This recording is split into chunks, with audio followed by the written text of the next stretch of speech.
The story we were all taught about Stonehenge is cracking wide open.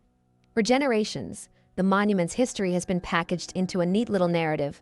Local farmers with simple tools, dragging stones across the countryside, slowly raising a temple to track the sun. But that version is falling apart because brand new science has forced archaeologists to admit something they once dismissed outright.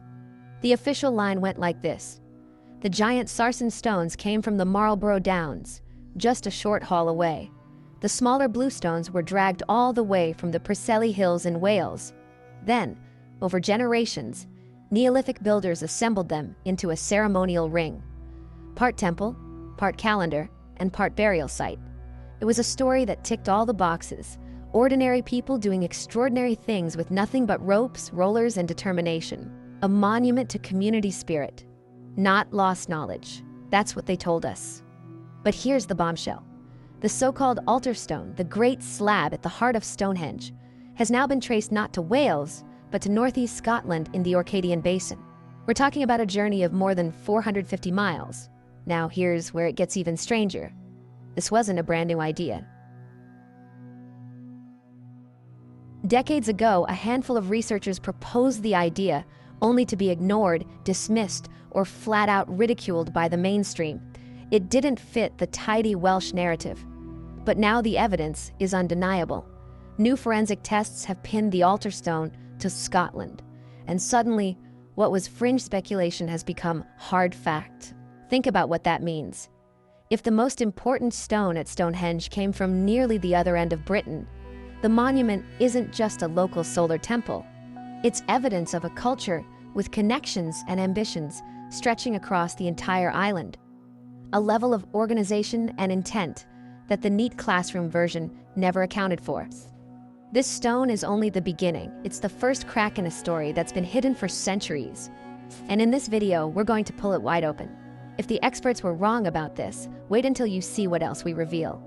And before we get started, make sure to subscribe to our channel because we post new videos every week uncovering the hidden truths and mysteries of history that you won't want to miss. Now, let's get started where it all began, with the new discoveries.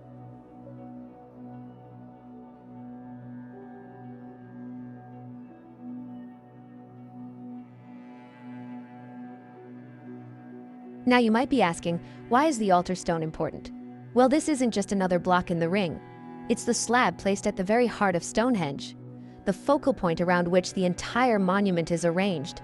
For more than a century, the official line has been that it came from Wales, but breaking studies published in the last few months have destroyed that story. By analyzing the crystals within the stone and using advanced geochemical fingerprinting and precise mineral age testing, researchers have definitively pinned its origin to the Orcadian Basin in northeast Scotland. And this isn't some brand new idea. Like we mentioned earlier, a handful of researchers had already argued for a Scottish source as far back as the mid-20th century, with renewed attention in the 1980s. Their work was quickly dismissed, sometimes ridiculed. The textbooks, museums, and documentaries all repeated the neat Welsh narrative. Why? Because the implications of a 6-ton megalith being dragged more than 700 kilometers across rivers, mountains, and sea were too big. It was easier to lock the story down, keep it tidy, and brand anyone questioning it as fringe. Yet if the most important stone in Stonehenge was deliberately sourced from the far north of Scotland, it shatters the idea of Stonehenge as a local calendar built by small farming communities. It points instead to long-distance networks, shared knowledge, and a level of organization far beyond what we previously knew. So we have to ask, why was the evidence denied for so long? Was it plain ignorance, thinking that Stone Age people couldn't achieve such a feat? Or was it covering up the possibility of a culture far more advanced than we've been told? This is why the altar stone and these new discoveries are pivotal. It isn't just about geology, it's about rewriting the entire narrative of what Stonehenge represents. And if the origins of the altar stone are now confirmed, the next question is simple. How was this even possible in the first place?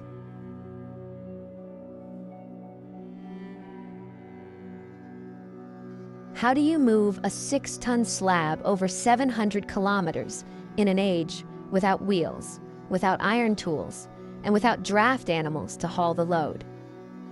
Around 2600 to 2400 BC, technology was limited to stone, wood, rope, and sheer human labor. Yet somehow, this massive block ended up at the heart of Stonehenge. Mainstream explanations are simple on the surface. The stone was dragged on sledges, rolled over timber, floated on rafts down rivers, and then hauled across land again. In some cases, experimental archaeologists have attempted small-scale reconstructions, dragging smaller blocks with teams of volunteers. The problem is scale. A few hundred meters of hauling on flat ground with modern footwear and safety precautions is a far cry from transporting a 6-ton block over hundreds of miles across mountains, valleys, rivers, and bogs. Each segment of the journey presents new obstacles, and there is no evidence of continuous infrastructure capable of supporting the trip. Imagine the reality of that route. From the quarries in northeast Scotland, the stone would need to be hauled across rugged terrain and steep inclines, where timber rollers would sink into mud or snap under pressure. From there, the journey would involve crossing rivers like the Tay and the Forth, vast waterways that would require complex rafts or boats capable of carrying multi-ton cargo. Even if such vessels were built, steering them through currents and tides would have been a monumental challenge. Beyond the rivers, stretches of coastline and estuaries would demand maritime skill, followed by more dragging overland through marshes and woodlands. By the time the journey reached southern Britain, entire landscapes of obstacles would still remain. The sheer organization required boggles the mind. Moving a stone of that size would take hundreds of people coordinating in perfect rhythm. Food and supplies would need to be carried along the way, meaning an entire logistical chain of workers supporting the haulers. Each night they would need to rest, repair ropes, replace timbers, and deal with injuries. And all of this, according to the mainstream view, was done by farmers with nothing more than basic tools and endless patience. Something about that story does not add up. Even modern engineers would struggle. A 6-ton slab equals the weight of 2 SUVs, and hauling it 700 kilometers without roads or trucks is a nightmare. So how did Neolithic builders achieve it? Were they simply superhuman in determination? Or is there something about their methods that we no longer understand? Some researchers suggest advanced nautical knowledge may have been the key. Could the stone have been transported on large, well-designed boats hugging the coastline of Britain, stopping at known landing points along the way? Others speculate that slipways or engineered waterways may have existed, now lost to erosion and time. More speculative theories go even further, proposing techniques based on sound, vibration, or other forgotten technologies that allowed the ancients to reduce the effective weight of massive stones. While such ideas fall outside mainstream acceptance, they are not without intrigue, especially when the conventional explanations feel so implausible. Another possibility is that the transport was not one seamless journey. Perhaps the stone was moved in stages, handed off between communities across centuries, part of a ritual process rather than a single feat of engineering. This raises an even deeper question. Was the difficulty itself the point? Was the act of transporting the stone a pilgrimage, a ceremonial demonstration of devotion that mattered more than efficiency? Whichever way you look at it, the altar stone's presence in Salisbury Plain cannot be brushed aside with neat textbook answers. Dragging it from Scotland to Wiltshire required knowledge, skill, and organization that mainstream archaeology struggles to account for. So we are left with a choice. Either the builders were far more advanced than history books allow, or the story we have been told is missing critical pieces. And the strangest part? They went out of their way to make it harder. The stones were not chosen for size or convenience. They were chosen for origin. Again and again, the builders took the much more difficult method of hauling rock from specific, distant landscapes. The blue stones came from the Preseli Hills in southwest Wales, more than 150 miles away. The altar stone, now proven to be Scottish, traveled an even more staggering 450 miles. Even the Sarsens, though closer, were selected from a particular ridge in the Marlborough Hills, rather than from countless other options across southern England. This is not efficiency, it is symbolism. It tells us the builders were not just stacking whatever rock lay at hand. They were making statements about identity, geography, and memory. Each stone's place of birth mattered. Each origin was part of a larger design. Why go to such lengths? Perhaps the stones were markers of alliances. Preseli for Wales, Marlborough for southern England, and Orcadian stone for Scotland, binding tribes into a shared project. Maybe they were relics of pilgrimage, carried across landscapes to embed journeys of faith into the monument itself. Or perhaps the stones were believed to hold unique properties: acoustic resonance, magnetic pull, or spiritual force that made them indispensable. The evidence hints that not all stones played the same role. Some are worn as though they were touched, rubbed, or circled during rituals. Others were oriented towards solar events, aligning with the midsummer sunrise or midwinter sunset. Still others seem to mark entryways, thresholds into sacred space. The altar stone itself lies flat at the heart of the circle, more like a foundation or stage than a standing monolith. Placement was not random. It was deliberate, and it tells us different stones carry different meanings. So we must ask, were these stones treated as more than raw material? Were they portable shrines in their own right? Sacred relics carried from ancestral homelands to stand as living presences on the Salisbury Plain? And if so, what stories, myths, or powers were tied to them?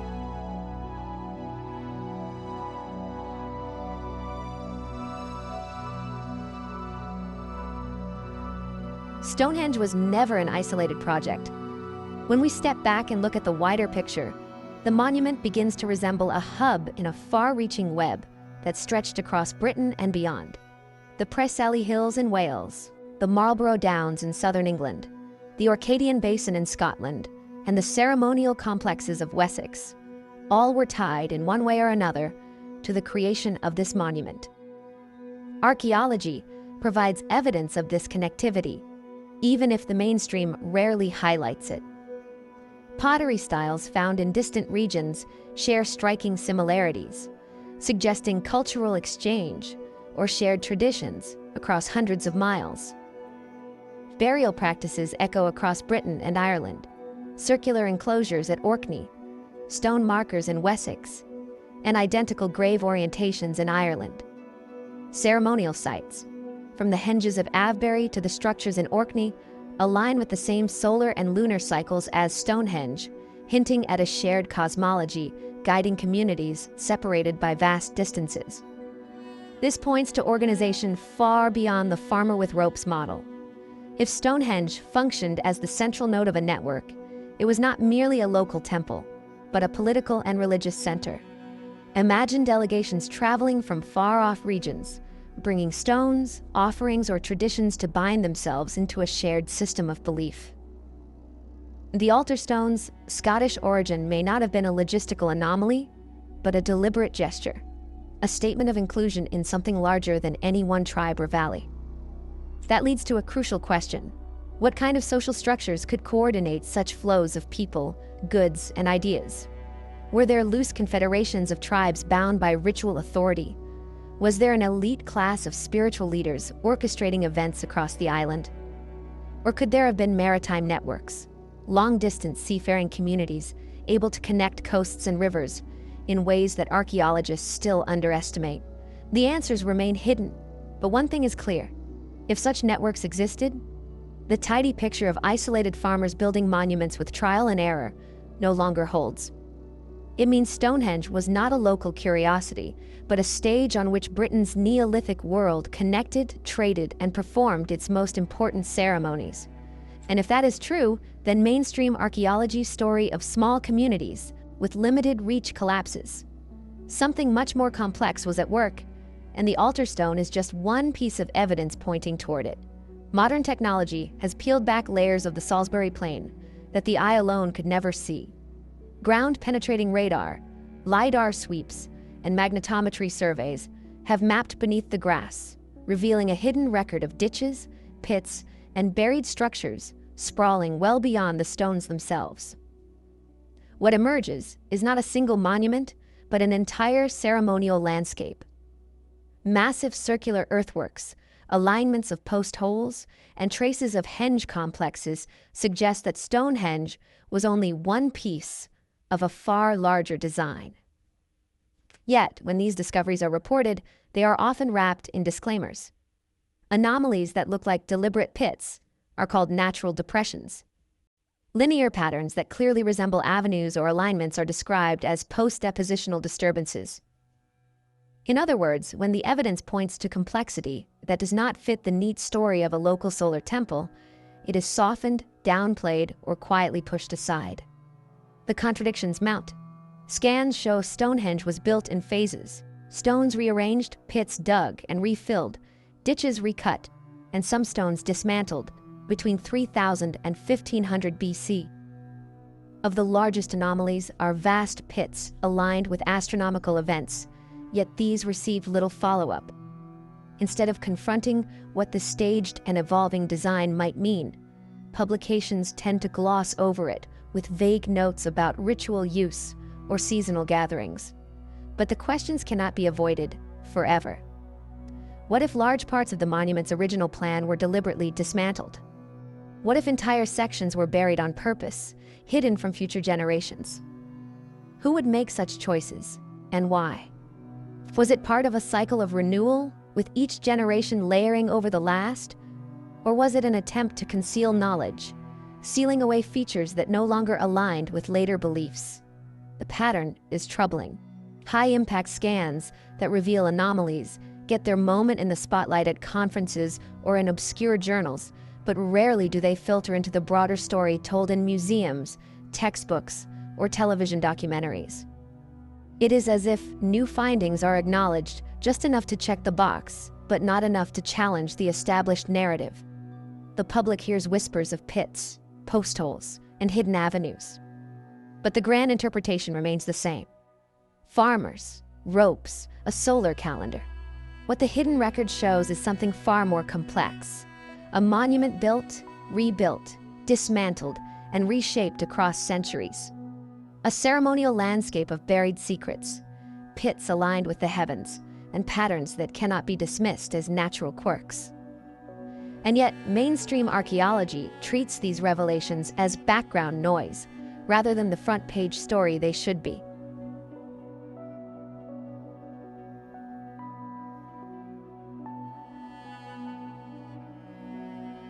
If radar and LiDAR reveal that Stonehenge was not a simple static structure, but a constantly evolving and deliberately layered design, then we are forced to ask the uncomfortable question: what truths about its original purpose have been deliberately obscured? And how many of those truths are still buried beneath our feet?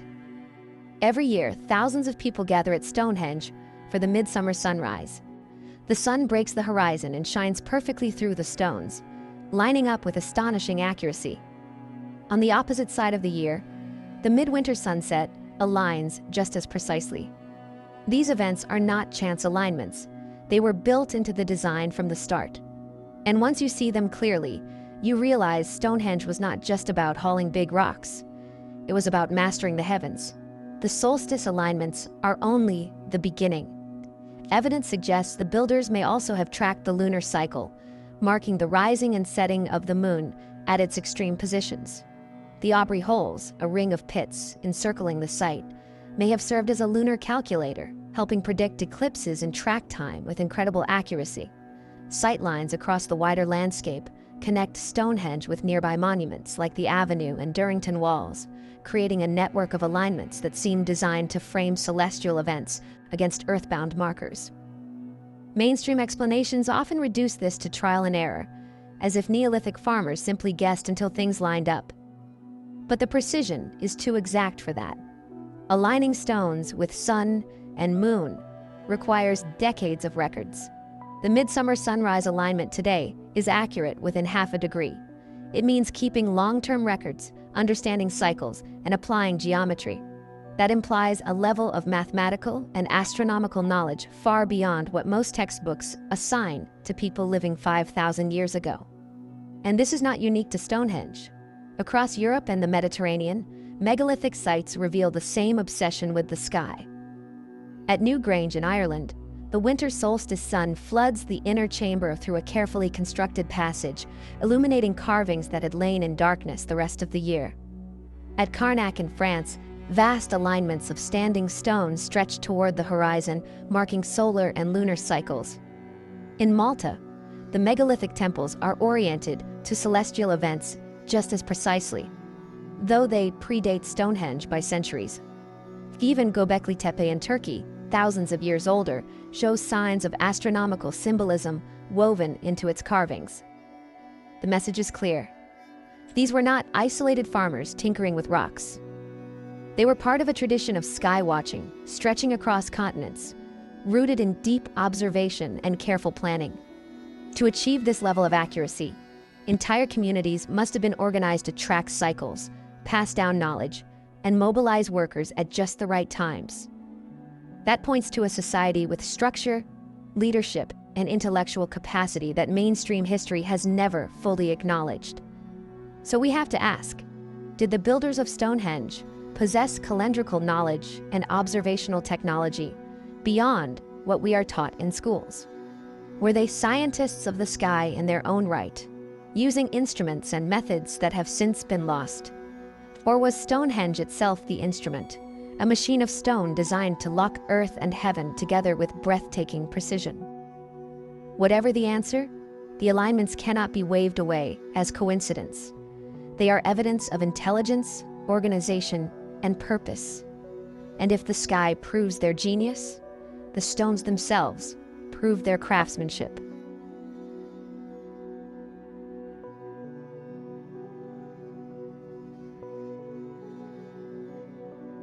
Look close at the tool marks, and the story gets even stranger. When most people picture Stonehenge, they imagine rough blocks dragged into place with brute force. But when you look closer at the stones themselves, the evidence tells a different story. Many of the sarsens show joins so tight that it is difficult to slip a knife blade between them. Some of the bluestones bear polished surfaces and smoothed edges that suggest far more skill than crude pounding with stone axes. Archaeologists often point to hammerstones and basic antler picks as the only tools available, yet some of the marks on Stonehenge do not fit that explanation. On certain bluestones, researchers have documented shapes that look more like drilled sockets than random chisel marks. Some sarsens reveal depressions that seem carved deliberately, as if to create locking joints between stones. These are the kinds of features we associate with later engineering, not Neolithic trial and error. Even more striking is the variety of techniques evident across different stones. Some were left roughly dressed, while others were shaped with surprising precision. The range suggests not a single uniform approach, but multiple methods applied by people with different levels of expertise. Was there a class of highly skilled craftsmen tasked with preparing the most important stones? Did they guard techniques that were passed down through generations and never recorded? Or are we looking at the remnants of technologies now lost entirely? The anomalies keep piling up. One bluestone shows marks resembling rotary abrasion, as if shaped by a drill-like tool, far beyond what antler picks could achieve. Another shows a polished face so smooth it rivals later Bronze Age craftsmanship. If antler picks and hammerstones were the only tools, how do we explain these features? So we are left with uncomfortable questions.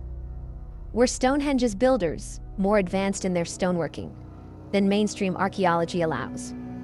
Were there specialist guilds, craftsmen, whose knowledge has not survived? Or is it possible that they used techniques we have not yet recognized, methods that blur the line between what we call primitive and what we would call engineering? But the stones aren't the only clues. Legends and myths around Stonehenge hint that memory of its builders survived long after the facts were lost.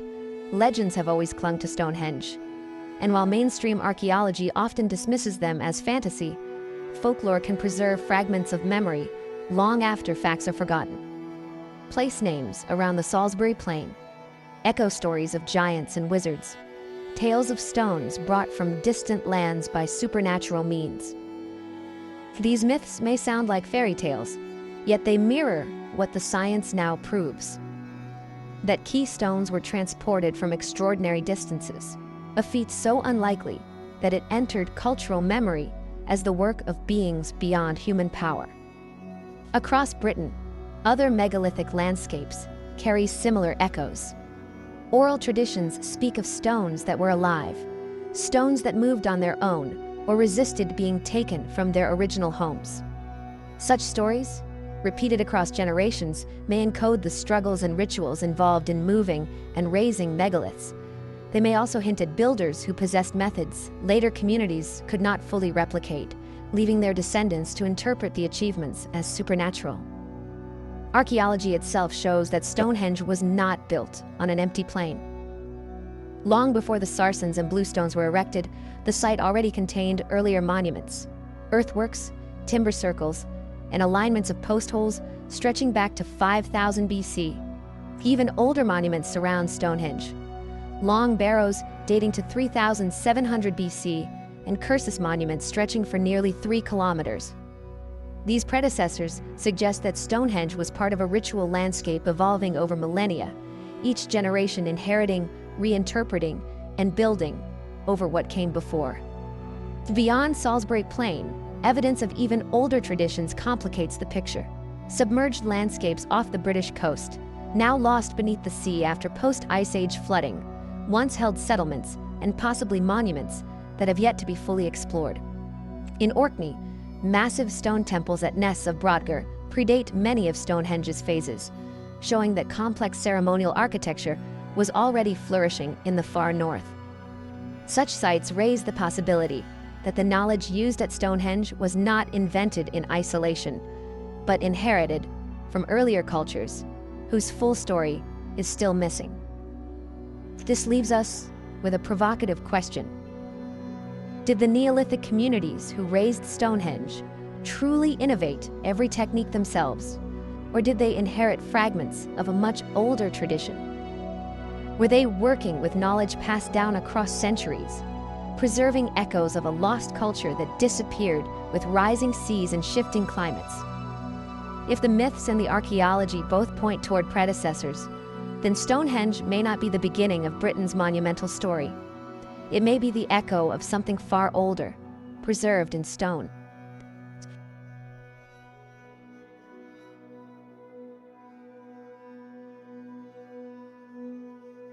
So if myths and archaeology both suggest lost traditions, why does mainstream archaeology fight so hard to deny them?